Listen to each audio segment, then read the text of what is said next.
Então, existem escritos muito importantes sobre o mal. De Malo, por exemplo, é um grande escrito. Santo Agostinho trata sobre o mal. E existe, claro, uma enorme literatura sobre o mal. Vamos lá.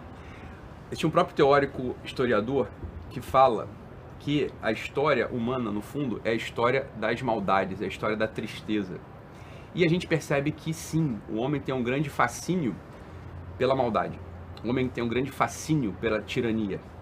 Não que ele goste de receber a maldade ou que ele goste de ser tiranizado. Não é exatamente isso. Mas as narrativas, as histórias que falam sobre maldade, são histórias que prendem muito a atenção. Então, por exemplo, você sabe quem é Hitler, mas você não sabe exatamente quem foi o homem que reergueu a Alemanha depois da maldade nazista. Você sabe quem são as pessoas más da história, né? Então isso é muito comum quando a gente esteja contando uma história de uma maldade, quando a gente esteja contando a história de uma tirania, quando a gente esteja contando a história desses crimes, dessas torturas. Isso é muito normal que as pessoas tenham a sua atenção prendida por essa história, tenham a sua atenção retida por essa história. Então, ao mesmo tempo, é aqui que está o ponto, ao mesmo tempo que o homem e a mulher gostam ou se atraem, são seduzidos por histórias macabras, são seduzidos por histórias malignas, por histórias cruéis, abstratas e distantes. Então, sempre que é uma história abstrata e distante, uma história que você não considera que esteja acontecendo contigo, que possa acontecer contigo, uma história sobretudo que já tenha passado, ou uma história que esteja acontecendo num lugar muito distante, isso atrai. Isso atrai o homem consegue prender a atenção dele ali. No entanto, quando a história de maldade, ela está acontecendo no apartamento ao lado, ela está acontecendo na sua cidade, ela está acontecendo na sua família, o homem, em geral, ele trava diante dessas histórias más. E não consegue declarar claramente, consegue declarar com segurança que sim, há pessoas más. Há pessoas más por quê? Porque elas escolheram o mal.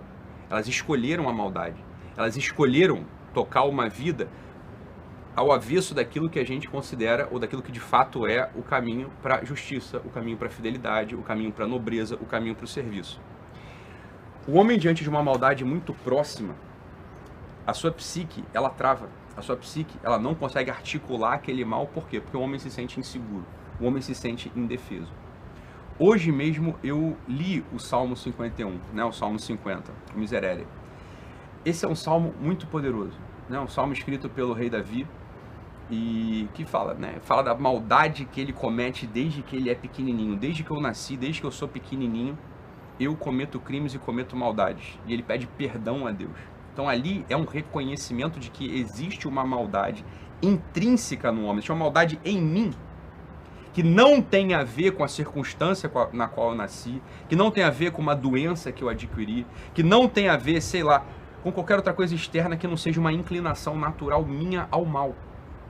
Qualquer sujeito que pare para se analisar, né, por uma pequena temporada, que pare para se analisar com confiança, com valentia, ele nota que nele existe uma inclinação ao egoísmo, uma inclinação ao que é meu primeiro, uma inclinação a roubar, a subtrair, a assassinar.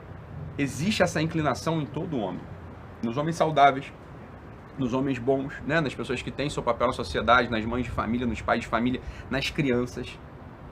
Então, Carla, logo no início a gente já percebe o seguinte, olha, quando as pessoas falam de criancinhas, né, que as crianças são purinhas, de que as crianças são como anjos, olha, é verdade.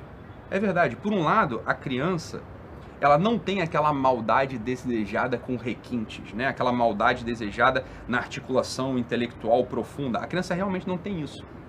Mas se a gente notar uma criança num parquinho, uma criança com seus irmãos, a gente nota sim umas inclinações muito graves para o egoísmo, umas inclinações muito graves para a desobediência, umas inclinações muito graves para o confrontamento. A gente nota isso, e é justamente esse, é ou não é? Esse o processo de educação. O que é educar uma criança, se não ir conduzindo-a, ir, né, mostrando para ela um caminho ético de realização plena, um caminho ético de felicidade? Isso é propriamente a educação. Então, aquelas pessoas que falam que as crianças são purinhas, que as crianças são como anjos, essas pessoas, elas nunca pararam para olhar minimamente uma criança. Quando a gente olha para uma criança, quando você tem seus filhos, quando você tem seus alunos, quando você tem sobrinhos, quando você convive com criança, você sabe que é necessário educá-las. E o que é educar uma criança, se não isso que eu estou dizendo aqui agora, né? Então, o homem, Carla, e a mulher têm sim uma inclinação natural para se afastar do bem, para se afastar da execução das coisas que prestam, das coisas que valem, das coisas, né, que vão construir ali uma personalidade, vão construir uma sociedade mais justa, mais igualitária, etc. Essa é uma inclinação do homem. Essa é uma inclinação do homem que acontece a partir de um medo inicial, a partir de um susto inicial, que é o susto e o medo por estar isolado no mundo.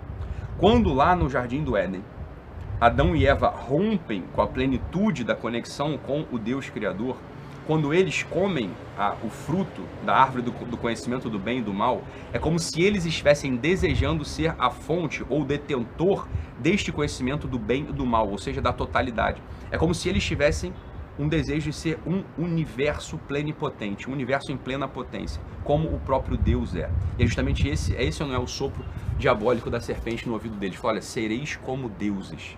Sereis como deuses se comer deste fruto.